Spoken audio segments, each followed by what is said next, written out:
Well, this morning we've got the opportunity to look at just a great little book. There's books of the Bible that you read for information. There's books of the Bible that you read for entertainment and edification. And today we're going to look at one of those latter ones. We're looking at a tremendous little narrative. It's a short little book. It doesn't take very long to get through. But the effect of this story, the lingering effect of this story, is literally going to go on for centuries. I mean, we read the story of Ruth and we seemingly are just looking at the story of one little lady, but sometimes we don't realize the consequence or the aftermath of one individual life. One individual person who faithfully serves God can affect multiple generations to come. And that's exactly what we're going to see in this amazing story of this lady and just the turn of events that take place. It is a great drama. It has everything that you want in a drama. It's got intrigue, it's got mystery, guidance, it's got a little humor thrown in at times, and it's got a love story. Just, if you got a love story, you got everything right there. It just is. But we're going to see that as we get into this amazing little book here. Now, before we actually get into the content, though, I want to talk about the book and where it fits into the Hebrew Old Testament.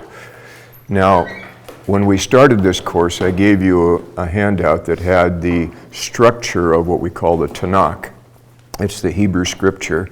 And in there we have the three-part division of the Tanakh, the Torah, now the Nevi'im, which is the prophets in the middle, but the final section in their scripture is the Ketubim. These are their sacred writings. And within the writings, there is a little group in there. There's 5 books in it. And these 5 books are called the Megilloth. The Megilloth are 5 books that were there. They're kind of a unique combination because they're books that are a little bit of a challenge for the Jewish people because of the content, because there's things in them that make them kind of wonder. And so they set these books apart. They recognize the evidence of inspiration, but they set them apart. These are books that include Song of Solomon because it's very sensual.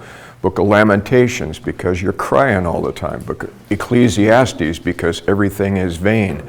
But one of those little books is the Book of Ruth. It is there included in this group, and partly because the hero of the story is not Jewish. She's a Gentile. And so the fact that the heroine of the story is not Jewish, they put that in another group. One of the other books in the Megilloth is the Book of Esther. And here she is Jewish, but she's going to marry a Gentile. And that just in a lot of the Orthodox Jews, you don't do that. But she did, and she did it under God's favor. But these 5 books of the Megilloth are very crucial because even though they didn't know what to do with them, these are the books that they would read on their sacred festivals during the time of Passover, during the time of Pentecost, during the time of the Day of Atonement, the Feast of Tabernacles. They would pull these 5 books out and they would read them publicly because there was something about these books that were vitally connected to that particular holiday. And the holiday that they read, the Book of Ruth, was Pentecost. That is the time of the year now that they read this, and they read it for a couple of reasons. Number one, because Pentecost represented the day in which Israel was at Mount Sinai and they received the law of God, which was the basis of their covenant with God. And that whole time before the mountain was Israel's opportunity to convert over to accept the ways of Yahweh, to convert to his principles, and to leave now their Egyptian ways and become now the nation, the covenant nation of God. And so they did that. And so that's what this day represented. Well, it's interesting that the whole story of this lady now is the fact that she is a Gentile who is accepting a relationship with Yahweh. He is not her national God, but she is now going to convert. And we'll see this in chapter 2. She is going to convert over to the place where she's going to become a follower of Yahweh. And it's interesting, if you remember in Acts chapter 2, in the New Testament fulfillment of the day of Pentecost, Peter stood up, and there's a whole group of people that were there that he led into a relationship with Jesus Christ. And in that group were many proselytes, which were what? Gentiles converting over into the Christian faith. And so here on the Feast of Pentecost, this amazing story, and now was there, and it's a story of a Gentile who becomes a proselyte, who comes in and joins and so forth, and that's how this book is going to be thrown together in this amazing little, collection that we see back there. Now, as we get down into the book, the title of the book is called the Book of Grace. The Book of Grace now is there because the term, the Hebrew term, now that we translate grace is the word chen. It's a very guttural term now. It comes in, usually in your English translations, it will be translated favor. And so if you remember after reading through the book, now Ruth is going to make comments to Boaz. Why have you shown me so much favor? You have given me abundantly, you've let me glean in your field, all of that. These kind gestures now of Boaz towards Ruth are classic examples of grace. And that is how the word is going to be used in there, and she's going to become a symbol of that. And we're going to see how grace works in people's lives. We'll get to this towards the end of the class. But in here, sometimes we think of the grace of God as always this big power trip, but really the grace of God is oftentimes just subtly leading people to make decisions which have drastic effects on their life. Which field am I going to glean in today? Where am I going to go? And without, thunderstorms on the top of mountains, without angels, without theophanies, without burning bushes, God guides this little lady to a place of redemption. And we see a beautiful picture of how grace oftentimes looks very common, but yet it's not. It is supernaturally designed by God, and we'll see how it works in her life as well as in Boaz's life and so on. It's one of two biblical books now dedicated to the life of women. You see Ruth and Esther. These are the two books of the Old Testament now dedicated to the lives of two women. And that is significant in there as you go through, because you'll find it now that when we go back to the Old Testament, and we'll put them all up here, when you go back to the Old Testament, you'll find that God on numerous occasions will show that he has a special soft spot in his heart for different groups of people in society. And the two groups that he is going to repeatedly bring up that he has a very soft spot for is widows and orphans. Now he picks these up and he mentions them because in the culture of that day, now these two groups of people were very vulnerable. An orphan did not have any parents to watch out for them. They were vulnerable to being sold as slaves on the market and so forth. Widows were very vulnerable too because they did not have a culture where women had equal employment rights and so forth. It was a patriarchal culture. And so if you were a woman and you didn't have a father to take care of you or a husband to take care of you, you were often taken advantage of. And you had no visible means of support, and that's why a lot of your widows ended up being prostitutes. They would sell themselves just to survive and to make a living and so forth. And so we see these two groups of people that come up, and it's interesting that in our two books, the titles of which reflect a woman, one of them is a widow, Ruth, and the other one's an orphan. She's going to be raised by her cousin Mordecai, and we'll look at her story here in a couple weeks as we go through. These two books are very real examples of how God, in both books, sovereignly watches out for a widow and an orphan. He's going to supernaturally guide them. Down here we see in the two passages I've given you in Psalms, here where he says, I will be a father to the fatherless, I will be a husband to the widow. That's what the Lord says. I am going to take the role of being a protector in their life. And we see this down here. God will stand up for people who have nobody else to stand up for them. And he represents them at this point. And especially as we look into this, we see this amazing picture of God's grace to this young lady. It's not just any lady, but she's a Gentile. Now this is going to be really crucial because sometimes people get the idea that the Old Testament is just about the Jewish people. Here is a classic story of the fact that God will extend grace to a Gentile. And that's very important because that shows you that his overall plan from way back included the Gentile people. It was not meant to be isolated just to one people group.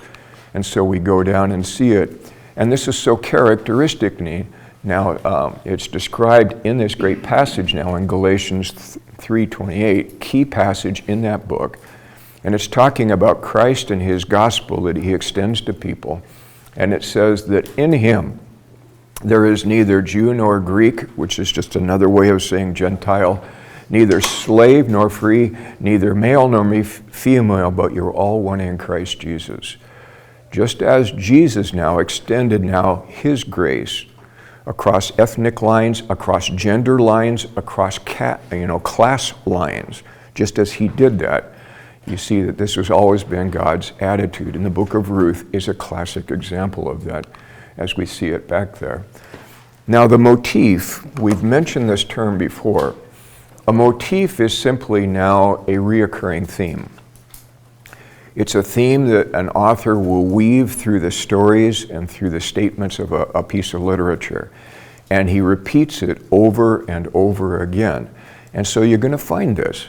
As you go through this book, constantly, you're going to see little, cameos or vignettes of favor, grace, now, concern for somebody else. And so this is, the whole story itself is a story of grace. Sometimes we can see it because it comes out in their words. Other times now, it's only picked up in the actions, and sometimes even the backstory. And we'll take a look at that. And so different analogies, different pictures of grace. I mean, in here, you'll find when she is gleaning in the field of Boaz. And she's worked all day. She's gotten a little bit of gleaning. We may talk about that in a minute. But just before she leaves and goes home, Boaz calls her over and says, "Come here." And says, "Hold up your apron." And she does. And he fills her apron full of grain. Far more grain than she had collected on her own during the day. And she fills it up. He says, "Now you can go home." That's a picture of abundance. That's a picture of grace. It's a provision. And she walks home, walks in the door with this big apron full of grain. And her mother-in-law looks at her and says, "Where did you work today?" That's not normally what people bring home from gleaning. You usually bring home just enough to make a cake to survive. But you brought home enough for the whole clan. Who showed you favor? Who showed you grace? Where did you work today? And so we see these different pictures as we come down through the story. Now in chapter 1, in the first 5 verses, you're going to be introduced to the characters in this story. Now the characters in this story and their names are very, very characteristic of some of the ideas that are going to be going through the book. It's going to start with a man from Judah. He's a Bethlehemite. He comes from Ephratah. He is there. His name is Elimelech. Now, his name means God is king. But if you remember, at this time in history, there was no earthly king, and the people were rejecting their godly king. People were doing what was right in their own eyes and so forth. So even though his name, now has in it the idea that God is king, this is the period of the judges where they constantly walked away from the Lord, and now they were now captives of other nations. They would go through very difficult time. That was the failure through compromise. So they have a name that says one thing, but their life now lived another, and what we see in their day was a famine. Famine, when we go back into the Pentateuch, was always a sign that God would send it because they had broken the covenant with him. So when they're experiencing the famine, it's because we're not right with God. Even though we say God is king, yet their life does not recognize him as their king. And so they're going to leave. He's going to take his wife, Naomi. Her name means favored. It's one who has been shown great favor or grace in there. But as the story goes on, she's going to lose her husband and her 2 sons, and she is going to change her name to Mara. When she comes back from Moab and she returns back to the city of Bethlehem, the ladies of the town come up and said, "Naomi," and she says, "Don't call me that. My life is bitter. I am not favored. God has taken my husband. He's taken away my 2 sons. He's left me with absolutely nothing. I am not favored at this point. And so she got really bitter over the whole thing, and that became her new identity. She called herself that. Then they've got the 2 kids, Mahlon and Chilion. Now look at these names. There are things in the Bible I don't understand, because when parents name their children, usually it's because there was something in the child that the name was significant about. So they're going to name their 2 kids Sicko and Puny. Now, I don't know the significance of that, but I just know this. If you go first grade and that's your name, you're going to get beat up. All right, you're going to get a wedgie, you're going to get a swirly, you just are. Okay, it's just going to work that way. But that's what they named them. Okay, they did. Now, the 2 daughters-in-law, Orpah, her name means neck. The beauty of a neck, you see the description of a neck like in the Book of Song of Solomon and so forth. And then Ruth is going to come. Her name means beautiful, and she was. She was a beautiful young lady, but it has the secondary idea of now a graceful one. She's beautiful because of her acts of grace. Now, as you go through the book, Boaz is going to say to her when he encounters her, I've heard about you. And what I've heard about you is how graciously you treat your mother-in-law. She lost her husband, you lost your husband, and your sister-in-law is going to leave. She's going to stay back with her people, but you chose to stick with her and support her. You are a beautiful woman. You are a gracious woman at this point. And he says, everybody is telling me. I hear it from all the people in the village. This is the kind of person that you are. And then we get into the hero, and we'll see that the story here will start with Ruth, but as the story goes on, it will drift over and it ends with Boaz. He's going to become the hero of the story because he's going to take on a very unique role in here, much like the story of Esther. The whole story of Esther starts with her, but the story ends with her cousin Mordecai, who's going to be promoted politically, and he's going to become a key figure. And Esther will just disappear, but you see these 2 figures transition in here. And his name means, in him is strength, which means that Naomi and Ruth can rely upon what he's going to have to offer to keep them from now starving to death and just disappearing into oblivion. He will be their strength at this point. So the titles, the names here, and their meanings are very significant to the overall story that's going to be there. Now we're going to see in this book a journey. It's a journey that's going to start, and in the Hebrew text itself, not the English, but in the Hebrew text itself, it's a very balanced story. It's structured. It's not just a bedtime story that somebody threw out. It's actually very well orchestrated, and you can see that in the first 5 verses here. Now in the Hebrew text, those first 5 verses are made up of 71 Hebrew words. They count them, the 71 words. And the top meaning of that whole section is distress. Famine in the land, times are tough. It's during the period of the judges, and Elimelech says to his family, we got to get out of here. There's nothing to eat. We got to go to another place. It's a time of distress. Then on verse 6, Elimelech's going to die. The 2 boys, Mahlon and Chilion, are going to die. And Naomi's going to come to the conclusion, I've heard, this takes 10 years to come to this. And the text will tell you that. They were in Moab for 10 years. And then she's going to say, I hear that God has visited the land again. There is food. Let's go back home. Let's leave Moab and let's go back home. And so you're going to see the return back, the journey that they're going to go back. That's going to involve the whole story of Naomi and the 2 daughter-in-law. And she's going to tell them, stay here. Don't go with me. I've got nothing to offer you. I've got no more boys that you can marry. I don't have a husband. Even if I'm married today, you're still going to have to wait years for the boy to grow up, everything. You go back home, find a husband, go back to your father's house. That's where your support's going to be. And all of that dialogue is going to be in that second section. She then is going to go, and in chapter 2, in order for these widows to survive, they need food. But again, there's no welfare system. This is a patriarchal culture, so they have to work for it. And how they work for it is that they will go into the fields, the agricultural fields, and they will follow the harvesters in there. And in the law of the Old Testament, and this is so beautiful because God lays this out in the law before we ever get to this story. He tells Jewish people, when you harvest your fields, do not harvest the corners of the field, leave them standing. They are for gleaning. They are for the poor, they are for the widows and the orphans, and they are for the strangers, the foreigners who live among you. Because there's no welfare system, you have to provide for them in there, but they have to work for it. Now there's a novel thought for our welfare system today, okay? Don't just give them a check, make them work for it, okay? A lot less people would be on welfare if they had to work for it, okay? So you go through, and so she's gonna go out, start gleaning in the field, but she doesn't know whose field it is until he shows up. Now, chapter 2, verse 20. This is the middle verse of the entire book. This whole book is constructed now, and the focal point of this book is chapter 2, verse 20. Let me read it for you as you come down, because this now is going to be the main theological theme that we're going to see come through the book. It says this, "Then Naomi said to her daughter-in-law, 'May the Lord bless him.'" Now, and she is talking now about Boaz and because Ruth has said, this is the field I ended up in.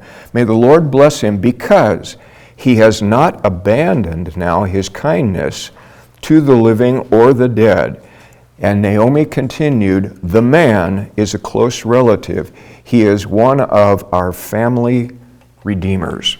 That's the heart of the book right there. That's the middle. And it points to now the primary role that Boaz is going to play. He is going to be the redeemer of this family. And this little word, redeem and redeemer, will be picked up over and over again, especially in chapter 3 and into chapter 4 and so forth. But that's the middle of the book. That is the focal point. Then we see that she's now going to go out. She's going to meet him in the field, and she's going to be there, and it's a beautiful story. She go through.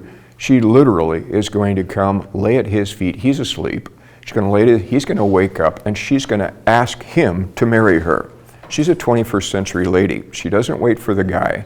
Okay, she just takes the bull by the horns and she says, "Marry me." That's what she says when she says, "Throw your coat over me."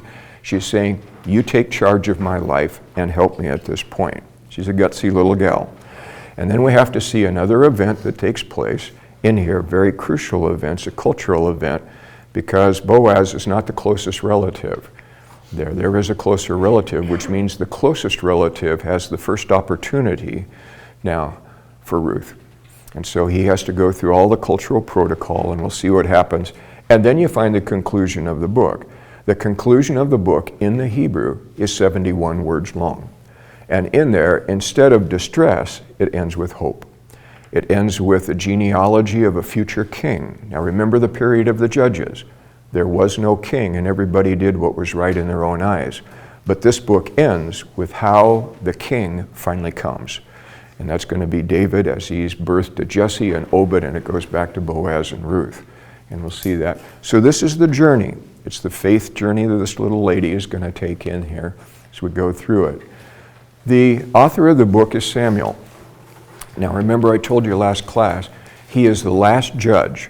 He is the last one that particular term, judge, is applied to. And so he's going to judge Israel for many years. But he's the first of the people called seers or prophets. And so he's going to introduce a whole new age, an age of prophets rather than judges. And he's going to come in, and those prophets are going to institute the kingship and the monarchy. And so he's a very crucial individual. The timing for it, we don't know the exact time. That's why you've got a big date in there. That date is, though, narrowed down to the life of Samuel. During his time, his years, how long he lived, because he's considered to be the author. The actual period of the judges, though, the cycles, lasted about 300 years, 250 to 300 years. We don't know for sure. There's a famine in the land, probably right in the middle of one of those 7 cycles. God's going to judge them. He's going to try to get their attention and so forth. And so this is about as close as we can get in there. I wish we could get a little bit closer, but we can't. Okay. What we do know is that this story is going to be several generations from the arrival of King David. because we've got to go through the birth of Obed, the birth of Jesse, and then finally down to David. So you can have 3 generations out. So the story is ahead of David by that much time. Now, the circumstance. Ruth is from Moab. Now, that may not mean a whole lot to some of you, but we'll put a slide up here in a minute that will say this is a miracle, because Moab and Israel were not on good terms. And God had some really bad thoughts about them too, because some of the things that they had done. Primarily, when Israel is going through the wilderness, and the king of Moab now is going to hire Balaam, a prophet, to curse the people of Israel. Okay, that's one for starters. Okay, and so you go in there and you find out there has been this rift between Moab and Israel, and you'll see why in just a minute. Moab had a terrible reputation. They were right on across the Jordan River, east of the Jordan, and they were constantly coming in, invasive little raid parties that would come in and so forth. And so they were just an irritant to Israel in here. But even though a lot of Israelites looked at them negatively, the Moabites now come in and they have a very special place, because this whole book is going to end up with a reference to King David, and David has a close relationship with Moab. He does. He had to flee there at one time in his life, and they gave him shelter. When he was running from one of his sons, he actually took his mother and father, because he knew that Saul would probably go after them. He took his mother and father to Moab. And he asked the king of Moab, will you take care of mom and dad? And the king of Moab did. And maybe we'll see why in just a minute. And the Moabites did have this terrible reputation. Now, the theme of harvest is going to go through the book too. You'll find as you go through, the term harvest will be brought up over and over again. It's going to be the last little terms you see at the end of chapter 1. Now, it wants you to see that the setting of the story is in the middle of an agricultural harvest, and yet the story is as much about people as it is the harvesting of grain. And maybe the real harvest is not the wheat. The real harvest is the Moabite. And that she's going to enter into the family of grace, and she's going to be part of the great harvest that's actually going to extend to the nations at this point. But the theme of harvest will be brought up. That's why the book of Ruth is read on a harvest holiday. It's called the Feast of the Harvest. Now, the Feast of the Weeks, it celebrates the end of the wheat harvest in there. It's agricultural. And so they read it during an agricultural season, because agriculture is so much part of the story. So that gives us a little idea. And it has that amazing story of a Gentile coming to faith in the God of the Hebrew people. Come to faith, and you see the beautiful picture of this. Now, if you look at Deuteronomy 23, you'll see here now that God had an attitude about the Moabites. Some of that's because of Balaam the prophet, the king of Moab, and so forth in here. But God made a statement back in Deuteronomy. And the statement is this: an Ammonite and a Moabite. Remember those two names. Ammonite and Moabite now, none of them shall enter into the assembly of the Lord, none of their descendants, even till the 10th generation. And God has an attitude about them, and so he pronounces these people are not welcome until we find a little one who has a great heart of faith. And God says, she can come. And so he looks at it. But there's this thing about the Ammonites and the Moabites. Now, what is it? Now, this little chart here shows you the background, the relationship between Ammon and Moab and the nation of Israel. We go back to the story of Abraham. Story of Abraham, now we go back and we realize now that we see back here that in the story of Abraham, and this is recorded back in chapters 12 and 13 and so forth of Genesis, Lot now, who is Abraham's nephew, his herds and his flocks are getting bigger as Abraham's are. And if you read the chapter carefully, it says, and there was a shortage of pasturage. There was a shortage of food. The ground couldn't grow enough grass for the herds of Abraham and the herds of Lot. And so a shortage in food led to Lot and Abraham separating and moving to different directions so that they could find pasturage for their flocks. So that shortage of food was key to their story. Where does Lot go? He goes to Sodom. He goes to Sodom, which was a city down near the Jordan River, the Dead Sea, and so forth. And he picked it because there was a lot of fresh water for watering his flocks, and also for the grass that would grow up along the river there. So he chose to live down in this area. Lot lost, though, when he went down there. And if you remember the story of Lot, he went there with his wife and so forth. But as Sodom was going to be destroyed later, Lot lost his wife because she didn't want to leave. She turned around and turned into a pillar of salt. And his two son-in-laws. He lost them because they couldn't believe that their city was going to be overthrown. They just looked at us and said, you're messing with us, you're joking with us. And so what you see then, as you get out after the tragic story, you've got a widower, Lot, and you've got two widows, his two daughters. You've got three people that have lost their spouse at this point. And as they go out and they leave the city of Sodom, they go up into a little cave up in the hills, and there his daughters said this, we have no children, our family name is going to be lost, we need children, there's no other guy around here, so let's get daddy drunk and let's have sex with dad and let's see if we can get pregnant. And they both committed incest with their father. It's kind of a weird story, but both of them did get pregnant, and the two children that were birthed were Ammon and Moab. These two boys became the head of the Moabites and the Ammonites. And those two, because of this weird relationship, those two nations were always at odds with Abraham's descendants through Isaac and Jacob and Israel. And it goes clear back to the story of a family and loss and so forth. So then we come over to the story of Elimelech. We see him going out with Naomi because of what? A shortage of food. And they're not going to move to Sodom, they're going to go to Moab. And as they go to Moab, their family is going to experience chaos. She's going to lose her husband, she's going to lose her two sons, and now you've got three widows. They're going to be left over, and they're left in a desperate state. But instead of now this story switching over to say, let's commit iniquity so that we can solve our dilemma, what you're going to see is an amazing situation that's actually laid out in the Torah, and that is a Levirate marriage. A Levirate marriage is if a relative dies and he leaves a wife who's a widow, but there's no children, a close relative will marry the widow and raise up children so that the family name could be continued on. And that's called the Levirate marriage, and that's exactly what Boaz is going to do, because he's a close relative who will marry her, and the children will now belong to her husband. And so we're going to go down, and instead of two nations now that are going to be enemies of God's people, we have a child who's going to become the father of Jesse and ultimately the father of David. So you find now the future king, not future enemies. This is where this story about Moab and Israel and the animosity between them originated as you go down. So the message of the book is one of conversion. This is one of the great messages we'll see in here. Music has been made, contemporary songs have been written from chapter 1 of the Book of Ruth. And in chapter 1, this is where Ruth is talking to her two daughter-in-laws, and she tells them, go back home, and notice what she says, go back home to your father's house and to your gods.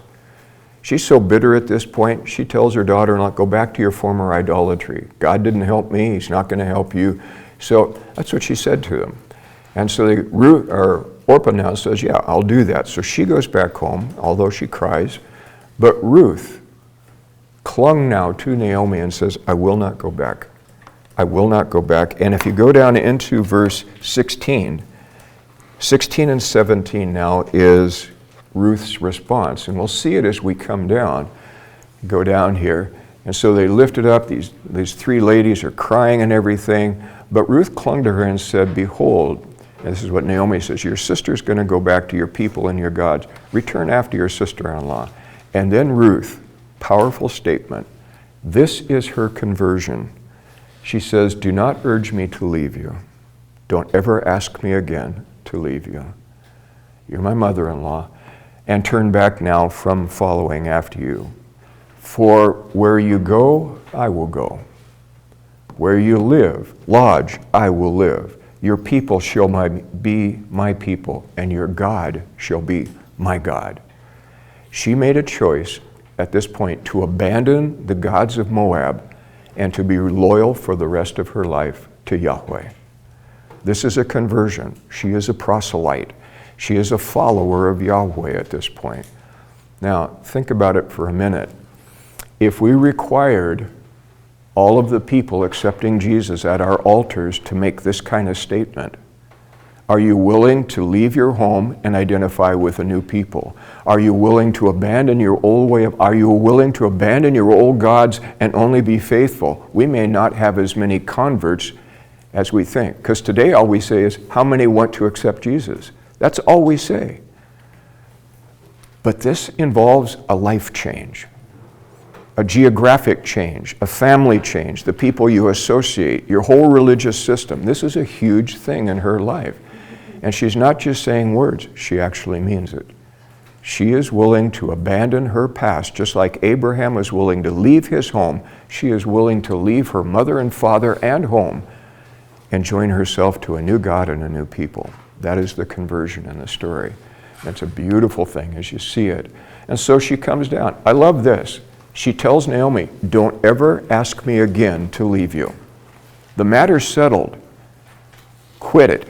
Knock it off, Mom. All right? Don't ask me again.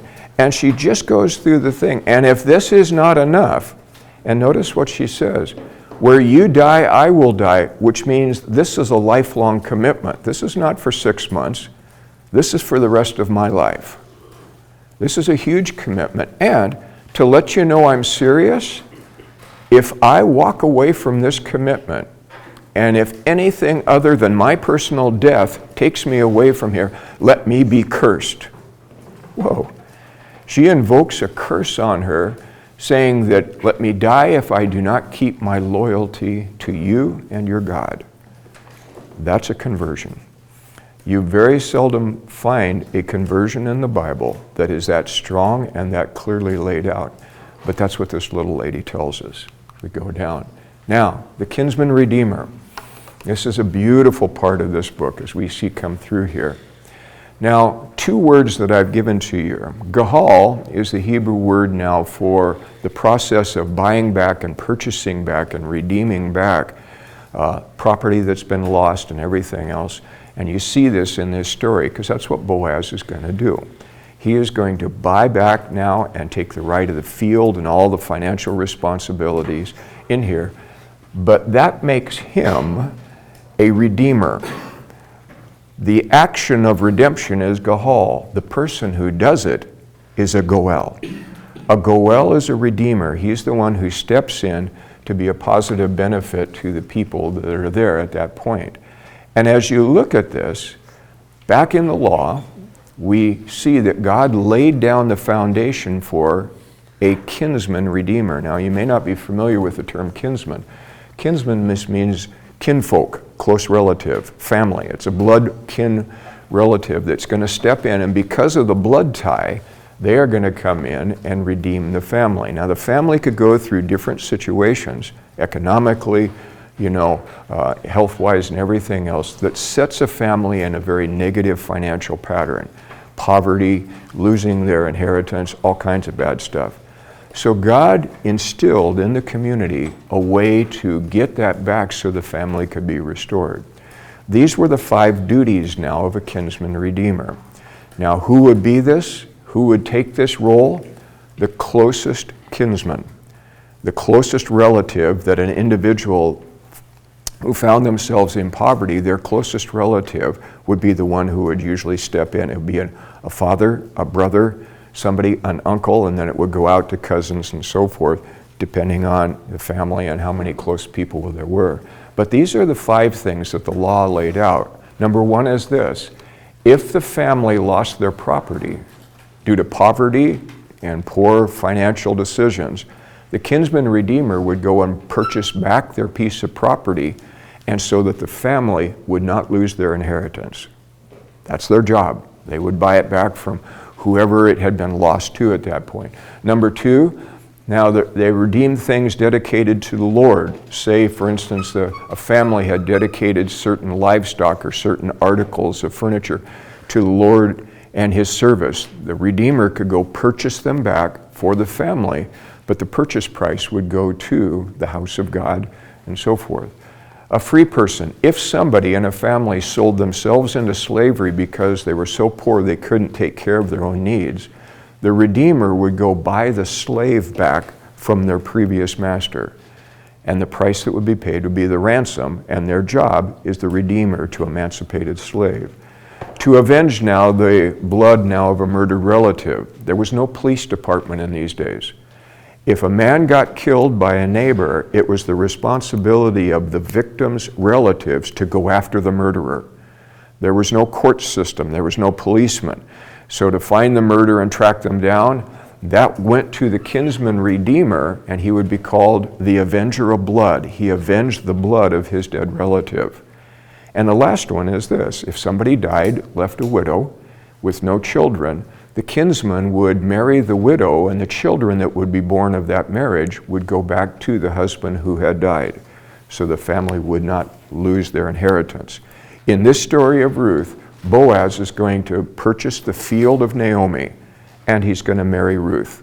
He's going to marry Ruth and have children by her so that now her family will not lose its legacy. So he's got several roles and responsibilities. So we see it now here. Now what makes this story so beautiful is now that it points to the future. Because you and I lost our inheritance. You and I were alone in sin. We were slaves to an old kingdom. We had lost all that previously had been ours in God, and what it took was a kinsman redeemer to come. And so Jesus comes, and I think it's interesting. People ask the question, why did he become human? Because he had to be our relative. He had to share our nature. He had to be in a place where he could redeem his other human brothers and sisters that were there.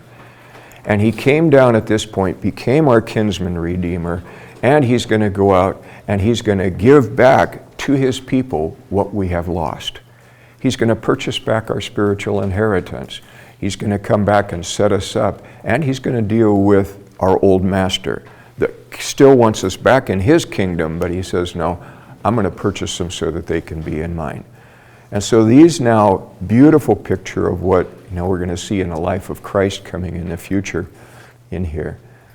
Okay, I know you're still writing, so we'll leave it there just for a second. Now, as we go down and we look at this analogy of the kinsman redeemer, we see the story. And we've only got a few minutes. Let me paint the picture. Ruth is going to go out into the field. She has no idea who the field belongs to. She goes out and she does what any widow would do. She starts picking up behind the harvesters. They'll drop things accidentally. She'll find a few grains of wheat here. She'll pick them up and she'll gather them. Hopefully she'll get enough to make a cake big enough for her and her mother-in-law and survive. They live from day to day on this, okay? But at least it was something. And God told them, leave the corners of your field. Don't harvest those. Leave some grain standing. If you drop anything, do not pick it up. If you drop it, you leave it behind for the people that come behind. And that is good for foreigners, for widows, for orphans, and for the poor. And so she goes into the field. Now, as a young woman with no covering in the middle of a field full of harvesters, she is very vulnerable. She could easily be assaulted. She could be taken advantage of by the workers in the field, and they did that periodically. And so she submitted herself to a very vulnerable situation now in order to take care of her and her mother-in-law. And she's out there. And there are other women in the field too that are doing it. And so later in the day, Boaz comes in. Now, he hasn't been there earlier in the day. He comes in, he's looking over his field, he's looking over the harvesters, and his eyes stop at this young lady. And he asks his workers, who's the babe? Who is that lady over there? And the word comes back, oh, that's Naomi's daughter-in-law, the Moabite. And instantly, you see him kick into gear. There is no hesitation. He goes to his male workers and he says, you do not lay a hand on her. He says, you do not touch her.